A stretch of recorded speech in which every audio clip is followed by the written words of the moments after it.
네, 오늘 말씀은 열왕기상 19장 12절의 말씀입니다. 먼저 인사를 드리겠습니다. 복되고 감사한 5월의 주일 아침입니다. 요즘에 참 날씨가 좋죠. 산도 푸르고 또 이제 미세먼지도 요즘엔 좀 없고 좋은 날씨에 너무나 좋은 그런 날에 다른 데 가지 않으시고 교회 나오셔서 예배하신 여러분들을 축복합니다. 온 산과들의 아름다운 봄꽃들로 가득한 이 좋은 계절, 하나님을 예배하기 위해서 이곳에 본 여러분을 축복하고 또 여러분을 이곳으로 인도하신 하나님께 감사를 드립니다. 제가 지난 금요일에는 그 평촌지방의 여선교회 회장님의 요청으로 회원들을 모시고 운전해서 하루 일정으로 여행을 다녀왔습니다. 제천을 다녀왔는데요. 제천 가보셨나요? 예. 제천의 그 푸른 호수와 또 초록의 산이 아주 시원하고 청량한 그런 아름다움을 가져다 주었습니다. 특히 청풍호반 케이블카를 타고 올라간 그 비봉산 전망대에서 바라본 그 풍경은 그 어느 여행 유튜버의 가까운 곳에서 만나는 스위스 못지않은 절경이라고 감탄했던 말이 그냥 하는 말이 아니었구나 라고 하는 생각이 들 정도로 아주 그런 아름다움을 보여주고 있었습니다. 상당히 먼 거리였어서 하루 일정으로 다녀오는 건 쉽지 않았지만 충분한 가치가 있을 정도로 하나님 만드신 세상이 얼마나 아름다운지를 경험하기에 아주 좋았던 여행이었고요. 또 게다가 제가 좀 이렇게 섬겨드리려고 했던 건데 이분들이 오히려 여선교 회원들이 오히려 저희 부부를 너무나 잘 섬겨주셔서 너무나 감사한 여행이 되었습니다. 작년에는 상황이 여의치 않아서 제가 한 번도 여행을 한 적이 없었어요. 근데 올해는 작년과 달리 하나님의 은혜로 저로 하여금 벌써 3번이나 여행을 지금 다녀오게 해주셨습니다. 근데 이 여행이라는 게 참 좋기는 한데요. 여러분 어떠신가요? 여행하고 나면 그냥 좋기만 하신가요? 여행하고 나면 그 뭐 여독이라고 할까요? 후유증이라는 게 있습니다. 후유증. 예. 여행하고 나서 다시 그 일상으로 복귀하는데 약간의 그 시간이 걸려요. 어려움이 있습니다. 좀 저 같은 경우는 좀 가뜩이나 좀 행사가 많이 집중이 되어 있고 또 신경을 쓰고 에너지를 사용하는 데가 많은데 이 여행에다 또 에너지를 사용하려다 보니까 아주 머리가 복잡해지고 이 집중력이 저하되고 또 심한 피로감에 시달리기도 합니다. 저는 지난 4월 한 달 내내 변비와 장염으로 고생을 했는데요. 또 얼마 전에 목을 다쳐서 또 2주가 지나도록 불편함이 계속되고 있고 또 요 며칠 동안 또 입안이 다 이렇게 부어가지고 통증이 있어요. 근데 다행히 하나님 오늘 또 은혜를 주셔서 통증이 좀 오늘은 좀 많이 가라앉았습니다. 몸이 아픈 가족들도 성도들도 참 많이 있죠. 주변에 아픈 사람들 참 많이 있죠. 가끔 병원에 가면 가는 곳곳마다 왜 이렇게 사람들이 많은지 어린 아이부터 노인에 이르기까지 정말 아프신 분들이 많이 있어요. 그래서 저라도 좀 건강해서 목회를 좀 열심히 하고 또 열심히 여러분들을 잘 기도로 섬겨드려야 되는데 참 속이 상하지만 이 역시도 하나님께 허락하신 이유가 있으리라 믿고 감사하려고 그렇게 하고 있습니다. 아무리 몸이 아프고 마음이 지쳐도 영적으로 바로 서면 그게 그렇게 크게 문제될 일이 없어요. 동의하시죠? 몸이 아프고 마음이 아파도 영적으로 바로 서면 어때요? 이길 힘이 있습니다. 이겨냅니다. 근데 몸도 아프고 마음도 아픈데 영도 아파요. 이건 정말 어떻게 해결할 방법이 없는 거죠. 특히 저의 경우는 이 설교자로서 영적으로 어려울 때는 더 깊은 좌절감에 빠집니다. 설교자로서 이 사명을 감당하지 못함에 대한 아주 그 스트레스가 크더라는 거죠. 한국의 그리스도인들은 자신의 영적인 침체를 타락으로 여깁니다. 예. 내가 영적으로 좀 공고한 상황이 있을 때 그거를요 죄로 여겨요. 예. 기도가 잘 안 된다. 물론 그게 그걸 아주 그냥 흘려버릴 문제는 아니죠. 물론 근데 너무나 이거를 심각하게 생각해서 죄로 여기다는 거예요. 죄. 나한테 뭔 죄가 있나 봐. 내 영적으로 큰 문제가 있네. 예. 그러면서 심지어 우울감이나 열등감 같은 것들에 사로잡히게 되면 그 역시도 죄로 여기고 자신을 극도로 비하하며 스스로를 괴롭히는 경우가 있습니다. 근데 이것은요, 육을 입고 있는 성도에 있어서 지극히 자연스러운 현상이라는 거예요.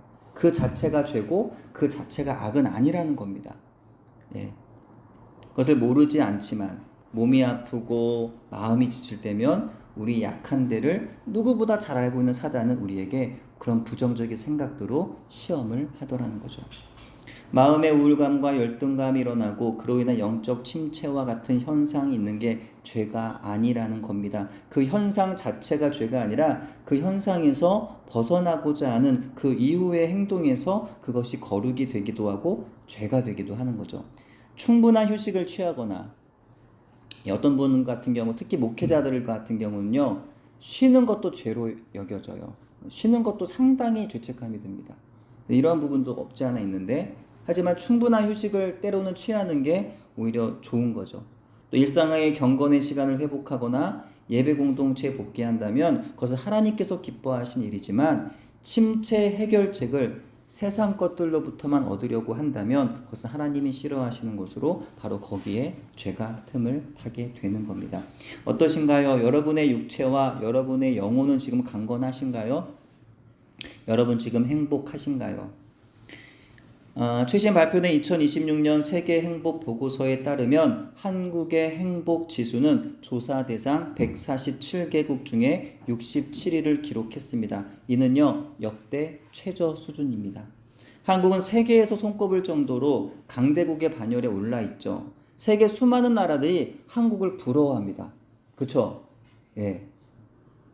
지난번에 그 아르헨티나에서 목사님 오셨잖아요. 선교사님 하시는 말이 한국인만 모른다는 거예요. 한국이 얼마나 잘 살고 얼마나 좋은 나라인지를 한국인만 모른대요. 세계는 다 알고 있는데.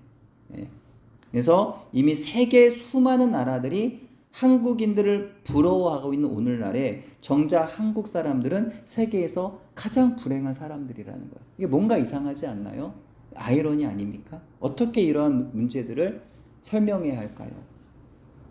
한국인의 자살률은 2024년에 정점을 찍었다가 2025년에 들어서며 다행히도 하락세로 접어들긴 했습니다. 한국인의 전체 자살자 수가 2024년에 총 14,872명이나 됩니다. 이는 2011년 이후 최고치고요. 2025년은 총 13,774명입니다. 전년 대비 감소했지만 여전히 OECD 국가 중에서 최상위권이에요.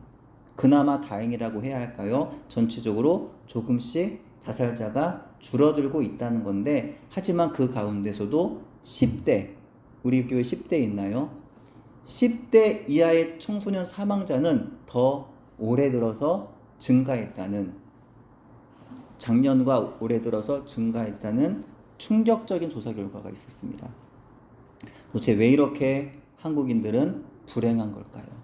그래서 수많은 학자들이 이야기하듯이 우리나라의 지정학적인 특성과 세계에서 유래를 찾아볼 수 없는 급성장의 결과일 거다라고 우리는 생각하게 됩니다. 한국은요, 가지고 있는 땅이 적죠. 자원도 너무나 찾아볼 수가 없죠.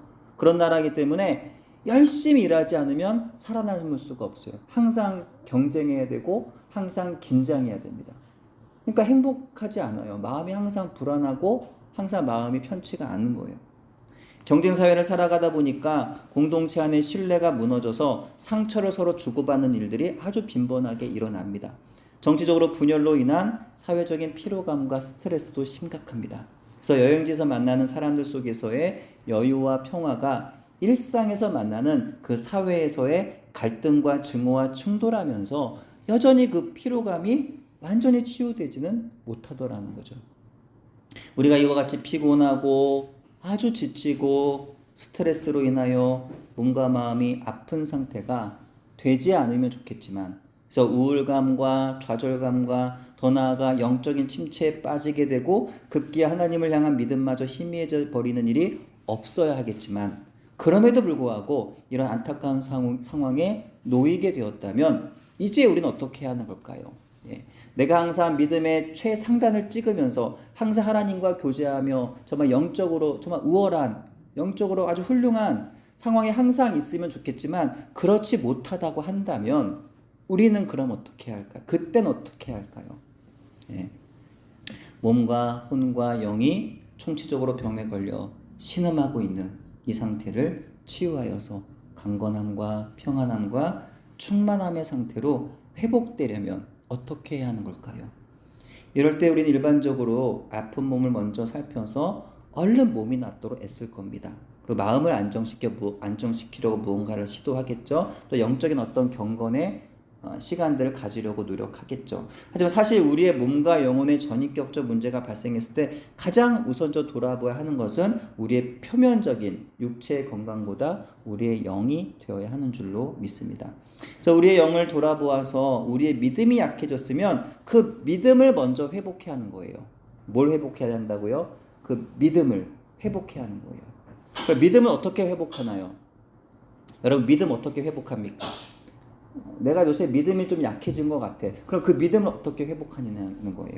예. 예, 믿음을 회복하려면 그 믿음이 어떻게 생겨났는지를 보면 됩니다. 믿음이 어떻게 생겨났나요? 내 믿음이 어떻게 생겨났습니까?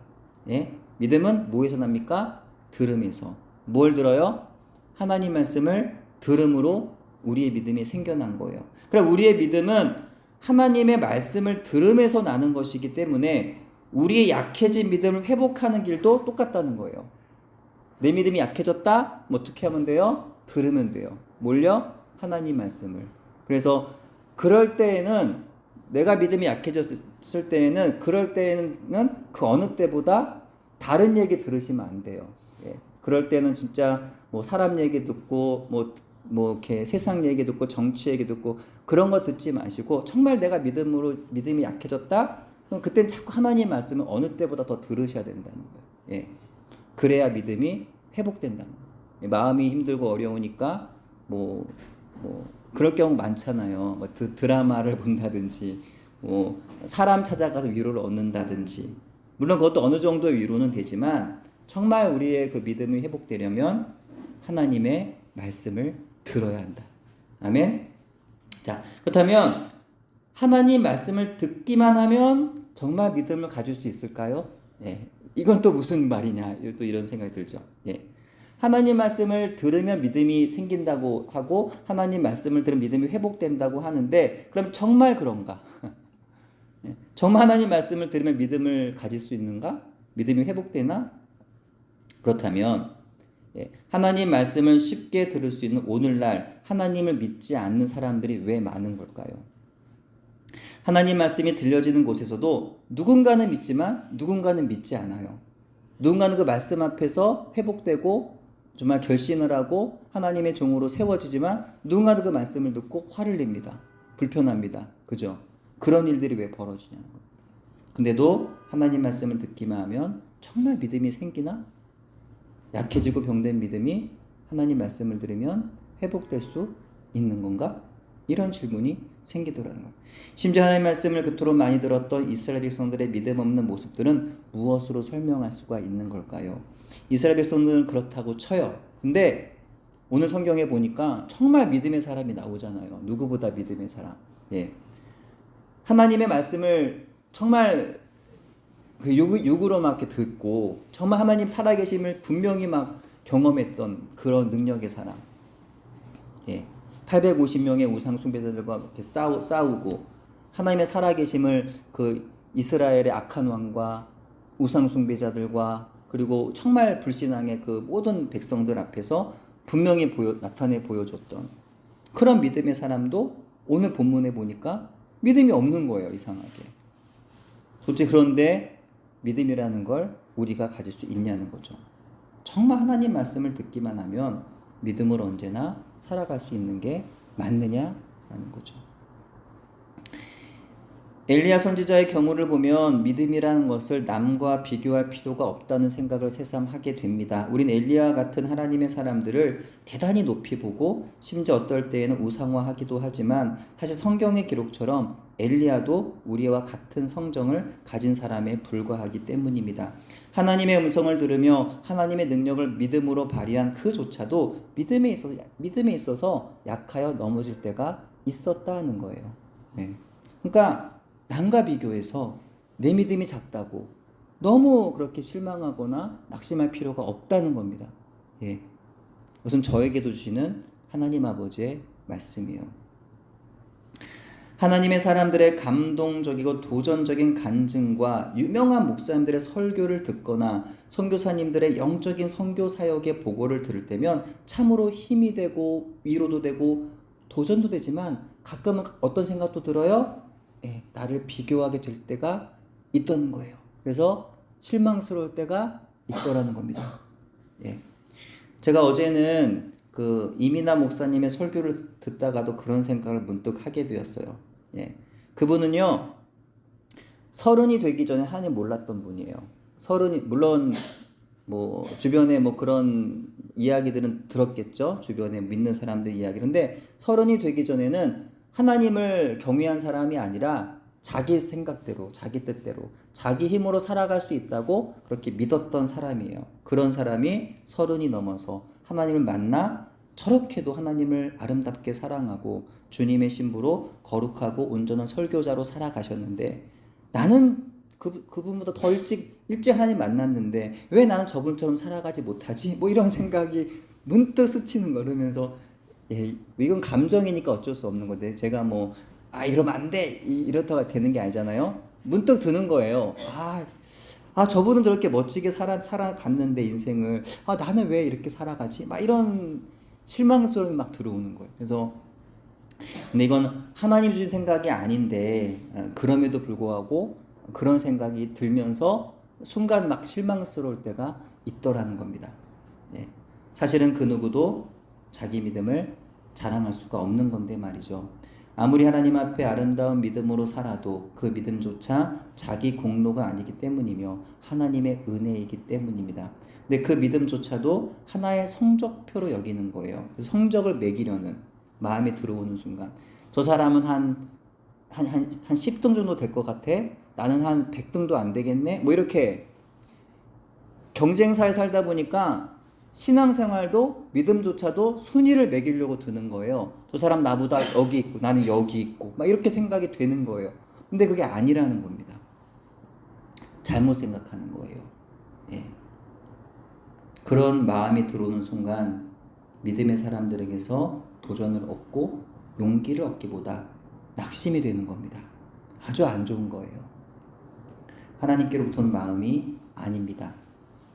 거긴 어쩌면 시기심도 있고 사랑이 없음이며 영적인 무지이고 어쩌면 교만이기도 합니다. 성경은 각 사람에게 주신 믿음의 분량이 다르다고 말씀해요. 따라서 다른 사람의 기도의 열정이나 봉사와 사역의 지경이 나에게 도전이 될 수는 있어도 나의 믿음의 기준이 될 필요까지는 없는 것입니다. 주님은요, 5달란트 받은 종과 2달란트 받은 종을 똑같이 칭찬을 하셨습니다. 때문에 중요한 건 얼마를 더 가지고 얼마나 많은 일을 감당했느냐가 아니라는 거죠. 지금 내게 주어진 것을 가지고 어떻게 내가 반응했느냐 하는 그것이 중요한 겁니다. 나는 지식이 없어, 배운 게 없어, 나는 돈도 없어, 나는 건강도 없어. 그럼 나는 아무것도 할 수 없네? 아니라는 겁니다. 내 생활의 반경, 내 어떤 사역의 지경은 요것밖에 없네? 그럼 난 아무것도 못하네? 그게 아니라는 겁니다. 내게 주신 건강, 내게 주신 이만큼의 지식, 내게 허락하신 사람들, 내게 허락된 이 지경에서 내게 맡겨진 일을 하면 되는 거예요.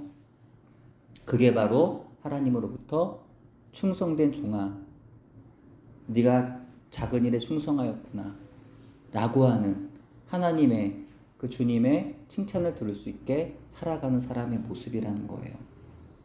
우리 하나님의 사람으로서 또 주님의 교회 공동체를 이루는 형제로서 서로를 돕고 서로를 믿음으로 권면하고 응원하며 도전할 수 있지만 서로 비교하며 형제 부르심에 집중할 것이 아니라 지금 내 삶의 자리에서 나를 향하신 하나님의 부르심에 집중해야 하는 겁니다. 또한 그것이 성경적이고 하나님이 기뻐하시는 믿음이라는 거죠. 부활하신 예수님께서 베드로에게 사명 주시는 장면에서 작은 에피소드처럼 지나칠 수 있는 아주 인상적인 대화가 있었습니다. 요한복음 21장에서 예수님 베드로에게 뭐라고 물으시죠? 네가 이 사람들보다 나를 더 사랑하느냐? 그러자 베드로가 뭐라고 대답해요? 주님이 아십니다. 내가 주님 사랑하는 건 주님이 아시지 않습니까? 뭐예요? 사랑한다고 하는 고백이에요. 3번 대답을 하죠. 근데 예수님께서 그에게 뭐라고 말씀하세요? 그래? 그러면 내 양을 먹여라. 그러면 내 양을 길러라. 그래? 그럼 내 양을 쳐라. 하면서 전에 말씀드린 대로 베드로를 제자로 인정하십니다. 그리고 그를 사역자로, 목회자로 그렇게 세워주세요. 그에게 또 사명, 목양의 사명과 십자가의 사명을 그렇게 내려주십니다. 근데 그때 베드로의 눈에 들어온 한 사람이 있었어요. 바로 예수님 사랑하셨던 요한이었어요. 베드로는 말하죠. 주님, 그러면 저 사람은 어떻게 됩니까? 저는 그렇게 사용하실 거면 저 사람은 어떻게 됩니까? 묻는 거예요. 예. 우리도 이런 질문 참 많이 하죠. 불신자들 가운데 누구를 지목합니다. 그러면서 저 사람이 어떻게 될지를 이렇게 물어요. 그런가 하면 교회 안에서도 믿음이 좋은 사람과 믿음이 약한 사람들에 대해서 묻습니다. 또는 허물과 죄가 있는 사람들이 생겨날 때 그 사람들이 장차 이 세상에서 어떻게 될지, 혹은 주님 앞에 갔을 때 어떻게 될지를 묻습니다. 무엇보다 믿음에 있어서, 은사에 있어서, 복에 있어서 남들과 비교해서 묻더라는 거예요. 예. 저 사람은 저런 복을 받는데 장차 어떻게 될까요? 저는 그러면 저는 이 복을 저 사람과 비교해서 어떠한가요? 이렇게 묻는 거예요. 묻는 이유는 뭐예요? 비교하는 거죠. 그래서 내가 더 낫지 않느냐, 뭐 그런 거. 혹은 내가 그보다는 좀 더 좋은 복을 받았으면, 뭐 이런 마음이, 그런 자기애가 거기 담겨 있더라는 거예요. 네. 하지만 예수님은 비교하지 말 것을 명령하십니다. 그것이 너에게 무슨 상관이냐? 너는 나를 따르라 하시는 거예요. 그렇습니다. 하나님과 나와는요 1대1의 관계입니다. 여러분 여러분이 경험을 다 하지 못하셨겠지만, 정말 제가 이런 말씀도 드리기 좀 그렇지만 어쨌든 저는 그런 경험을 좀 했잖아요. 정말 주님 앞에 서면요 진짜 부모고 자녀고 없습니다. 정말 1대1이에요. 하나님 앞에 서면 정말 1대1입니다.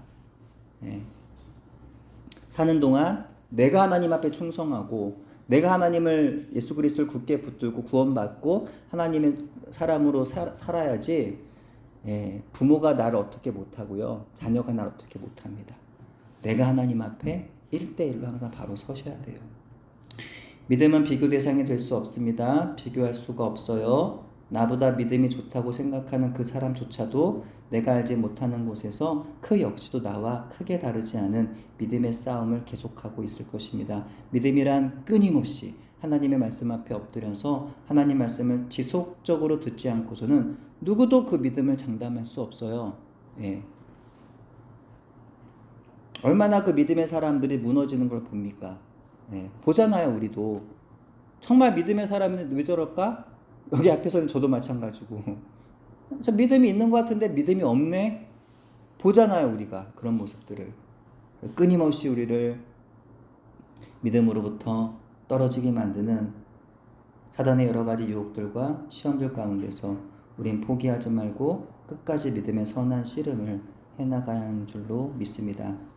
엘리야는 바알의 선지자 400명과 아세라 선지자 450명이라고 하는 우상 숭배자들과 영적인 대결을 펼쳐서 승리하였습니다. 하나님께서 엘리야가 올려드리는 제물에 불을 내리셔서 드려진 짐승은 물론 엘리야가 제단과 도랑에 부은 모든 물들도 태워주셨어요. 오직 참 신이신 하나님만이 엘리야에게 임하셔서 불로 응답해 주셨습니다. 엘리야는 얼마나 감격했을까요? 하나님의 분명한 기적으로 역사하여 주셨습니다. 만인이 똑똑히 알도록 확실하게 응답하여 주셨습니다. 또한 이어서 엘리야는 이스라엘에 3년 반 동안 임하던 가뭄을 그치게 하는 사람의 손만한 작은 구름을 보았습니다. 엘리야의 사환이 볼 때는 그 작은 구름은 큰 비를 몰고 오는 구름으로는 보이지 않았을 거예요. 지금 엘리야가 볼 때 그 작은 구름은요, 분명 하나님께서 행하신 그런 기적의 시작이었습니다. 사인이었어요. 하나님이 약속하신 그 큰 비의 시작이었음을 엘리야는 보았다는 거예요. 엘리야의 그 믿음 그대로 이스라엘은요, 큰 비가 내렸습니다. 하나님의 계속적인 응답은 엘리야에게 큰 감격과 기쁨을 주었을 겁니다. 하지만 때때로 큰 감격과 기쁨은 큰 실망으로 이어지기도 합니다. 왜냐하면 그러한 큰 감격과 기쁨을 가져다 주는 일들은요, 일상적이진 않기 때문입니다. 하나님 베푸신 기적적인 은혜를 경험한 사람은요, 하나님을 찬양해요. 하나님 감사합니다. 이 놀라운 은혜를 저에게 부어주신 은혜를 감사합니다. 어떻게 하나님 이렇게 위대하신가요? 어떻게 저를 살리셨나요? 하나님을 찬양해요. 하나님께서 나에게 행하신 그 놀라운 일을 사람들 앞에서 간증도 합니다. 하지만 그 가운데 상당수의 사람들은 그날의 경험 하나님의 기적이 계속되지 않음에 실망을 해요. 병을 낫게 하신 하나님께 감사하지만 또다시 병에 걸리면 낙심하고 하나님을 떠나죠. 뜨거운 은사를 체험하고 하나님께 감사했지만 더 이상의 체험이 없으면 하나님을 떠납니다. 엘리야는 갈멜산에서의 승리 이후에 이스라엘 땅의 우상이 사라지고 여호와를 따르는 신앙의 큰 부흥이 임할 것을 아마도 기대했을 겁니다. 하지만 더 이상의 승리나 부흥은 없었죠. 오히려 아합 왕은 여전히 미련하였고 이세벨은 여전히 포악했습니다. 또 이제 자신의 목숨마저 위태로워 도망쳐 숨어 다녀야 했습니다. 이런 상황이라면 당연히 어떤 생각이 떠오를까요? 하나님 정말 살아계시나? 이전에 그 큰일 행하신 분이 정말 여호와이셨던 걸까? 그날의 일이 정말 아득하구나. 적어도 지금 여호와는 이곳에 계시지 않는 것 같아. 이런 생각 떠오르지 않을까요? 우린 육체를 입은 인간이기에 오감으로 느껴지는 환경에 직접적 영향을 받습니다. 그래서 눈으로 똑똑하게 보고 귀로 분명하게 들리지 않으면 믿어지지 않아요. 도마가 했던 말, 제가 눈으로 손의 손자를 보지 않으면 믿지 못하겠습니다. 도마만 믿음이 없는 건가요? 우리도 그러잖아요. 내가 보지 않으면 못 믿겠습니다. 나에게 분명히 가르쳐주세요. 분명하게 주님. 그러면 저는 못합니다. 우리도 그러잖아요. 크고 분명하게 역사하시고 일하시지 않으면 하나님의 소리를 우리가 들을 수 없는 거예요. 내가 믿음이 없어서가 아니라 우리가 다 그렇다는 거예요. 하지만 그럼에도 불구하고 우리가 하나님의 소리를 들을 수 있는 방법이 있더라. 그것은 하나님의 크고 우렁찬 소리를 들으려고 하는, 분명하게 무언가 기적적인 내가 경험했던 그날의 그 은혜, 그것만을 내가 막 기대하면서 그것만을 얻으려고 하는 마음을 좀 내려놓고 하나님의 작고 세미한 소리, 잘 안 들리지만, 안 들려요. 하나님의 소리가 안 들리죠. 근데 잘 안 들리지만 근데 뭔가 좀 작게 내 마음 가운데 다가오는 소리 있어요, 없어요? 막 크게 막 들리는 건 아니잖아요. 여러분 중에 그런 분도 계실지 모르겠지만 잘 안 들려요, 하나님의 음성이. 근데 뭔가 작게 내 마음을 이렇게 뭔가 약간 건드리는 게 있어요, 없어요? 없나요? 그런 소리에 좀 귀를 기울여 봐야 한다는 거예요.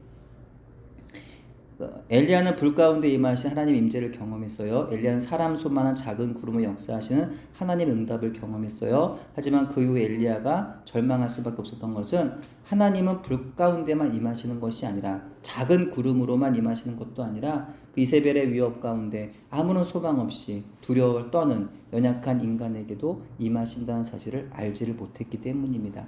한 여인의 위협이 무서워서 도망친 광야에 작고 볼품이 없어 나무라고 말하기에도 부끄러울 정도의 그 로뎀 나무 그 아래에도 하나님 임재하신다는 사실을 알지를 못했기 때문이에요. 엘리야는 하나님의 산 호렙의 한 굴 속에서 하나님 앞에 절망에 쌓인 한탄을 합니다. 이스라엘이 선지자들을 모두 죽이고 자기만 홀로 남았다는 거죠. 그래서 하나님께서 말씀하시는데, 하나님이 이스라엘 가운데 바알에게 무릎 꿇지 않은 7,000명을 아직 남겨놓으셨다는 겁니다. 때때로 우리와 같은 고백 아닌가요? 내 주변에 아무도 없어.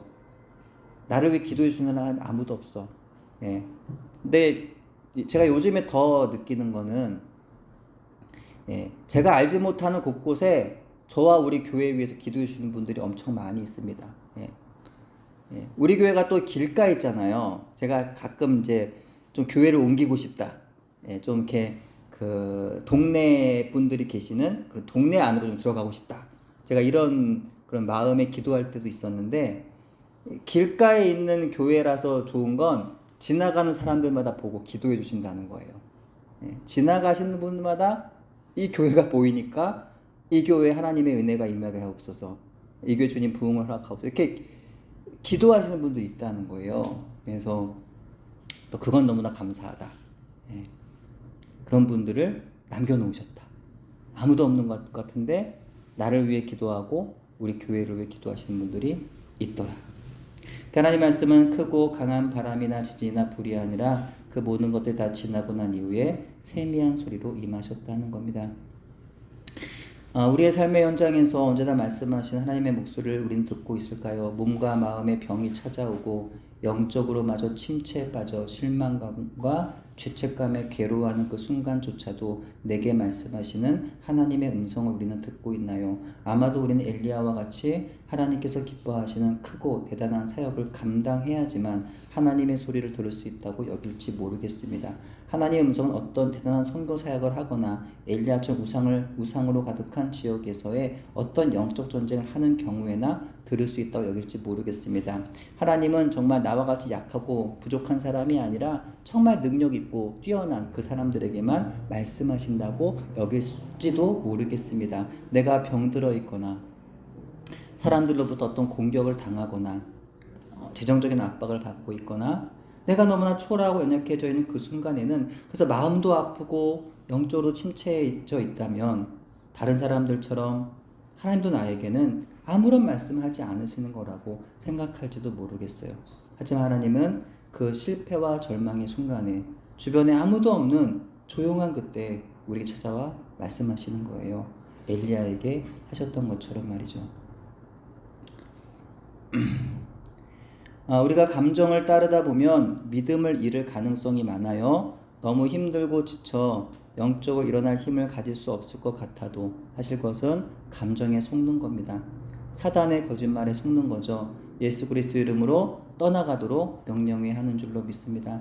그 상황이 아무리 힘들고 어려워도 더 이상은 하나님의 음성을 들을 수 없을 것만 같은 근심과 두려움이 찾아오더라도 그 실패와 절망의 순간에 순종하여 하나님 말씀 앞에 엎드려 보면 하나님의 그 작은 소리를 들을 수가 있는 거죠.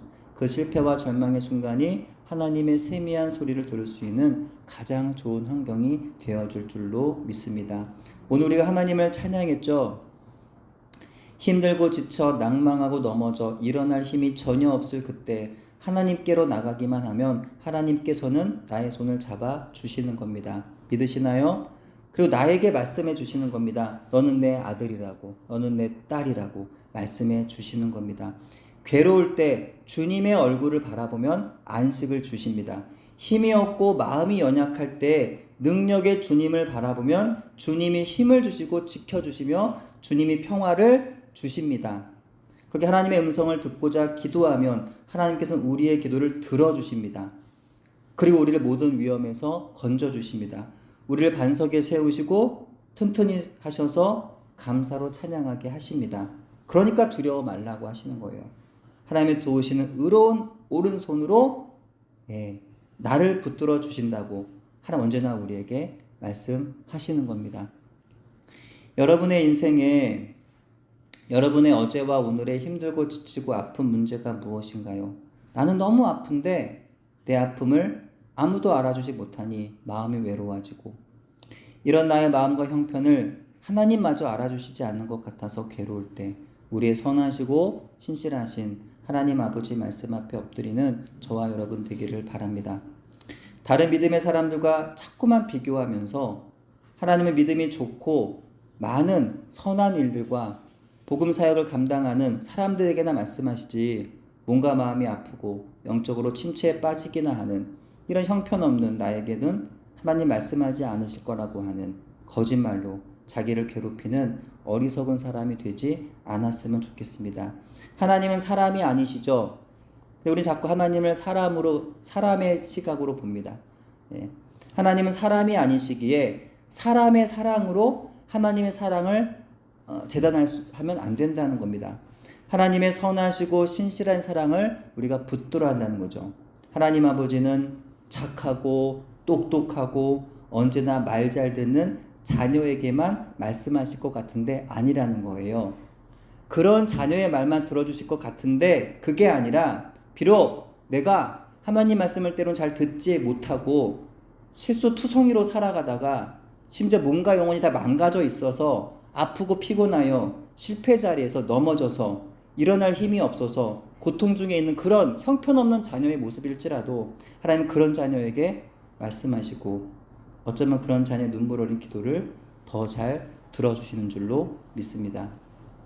거짓말 같은가요? 아유 엘리야니까 만나주지 무슨 나 같은 이런 형편없는 믿음인 사람을 하나님 무슨 들어주셔 말이 돼? 그렇지 않다는 거예요. 이스라엘 백성이 증인이고요. 성경에 얼마나 많은 증인이 있습니까? 예, 그 중에 대표적인 증인만 한 명 좀 소개를 잠깐 드리겠는데 요나 선지자가 있어요. 우리 주보 앞면에도 있으니까 주보 앞면 한번 읽어보겠습니다. 요나서 2장 7절 한번 같이 읽어볼게요. 요나서 2장 7절 같이 읽겠습니다. 시작. 내 영혼이 내 속에서 피곤할 때 내가 여호와를 생각하였더니 내 기도가 주께 이르렀사오며 주의 성전에 미쳤나이다. 아멘. 자, 보세요. 성경에 기록된 요나가 여러분 성경 아시죠? 요나가 어떤 사람이에요? 엘리야처럼 하나님 음성에 순종했나요? 순종했어요. 요나가 엘리야처럼? 예. 엘리야처럼 하나님의 살아계신 믿음을 나타냈나요? 아니잖아요. 하나님 말씀을 전하기 싫어서 도망치고 또 도망치다가 물고기밥 신세가 되어서 어쩔 수 없어 기도한 거잖아요. 하나님은 그런 실패한 하나님의 종의 기도도 들어주시더라는 거예요. 그러므로 걱정하지 말아라. 걱정하지 마세요. 몸이 아프고 영혼마저 공고할 때 내게 말씀하시는 하나님께로 나아가는 저와 여러분이 되기를 바랍니다. 나조차도 나를 사랑할 수가 없어서 너무 실망스러울지라도 나의 믿음이라는 게 너무 형편이 없어서 때론 정말 내가 초신자보다도 못한 것 같고 어린아이보다 못한 것 같이 느껴질지라도 그 실패감과 절망감에 기도조차 할 힘이 없어도 그래도 다시 하나님 말씀 앞에 엎드려 기도하면 그때가 바로 하나님을 가장 깊이 만날 수 있는 최고의 시간이 되는 것입니다. 하나님께서 엘리야에게 그러하셨던 것처럼 남들이 보지 못하고 남들이 알지 못하는 내 인생에 아주 작고 보잘것 없어 보이는 아니 실패와 절망의 순간으로밖에 여겨지지 않는 그 장소에도 여전히 내가 너를 지키고 있어. 내가 너를 보고 있어. 지금도 나는 너의 가장 좋은 걸 주기를 원해 하시는 하나님의 음성을 들으시기를 주님의 이름으로 축복합니다. 그러면 우리는 다시 힘을 얻는 거예요. 다시 일어날 수가 있는 거예요. 이 세상의 사람들은 넘어지면 그게 끝이고 겨우 자기 힘으로 좀 일어날지 모르겠지만 우리는 하나님의 음성을 듣잖아요. 여러분 듣잖아요. 들으시잖아요. 그럼 일어서는 거예요. 이 은혜가 저와 여러분 가운데 있기를 간절히 소원합니다. 아멘. 기도합니다. 하나님 아버지, 저희가 언제나 믿음으로만 살아갈 수 있다면 얼마나 좋을까요? 언제나 예수님을 닮아 언제나 주님의 그 사랑으로 하나님과 형제와 이웃을 뜨겁게 사랑하고 하나님 내게 맡긴 사명을 언제나 열정적으로 좀 감당할 수 있다면 얼마나 좋을까요? 하지만 우리에게는 몸과 영혼이 아프고 피곤하여서 원치 않은 슬픔 또 좌절의 시간을 겪고 하는 때가 있는 것 같습니다. 우리 믿음이 약해지는 그 순간에도 성령님 저희를 더욱 강하게 붙잡아 주셔서 우리 시선을 하나님께로 돌이키게 하시고 하나님의 위로하시고 힘주시는 그리고 다시 사명자를 불러주시는 하나님의 그 말씀을 듣고 다시 일어설 수 있는 우리 모두가 되도록 은혜를 베풀어 주시옵소서. 감사드리며 예수 그리스도 이름으로 기도드립니다. 아멘.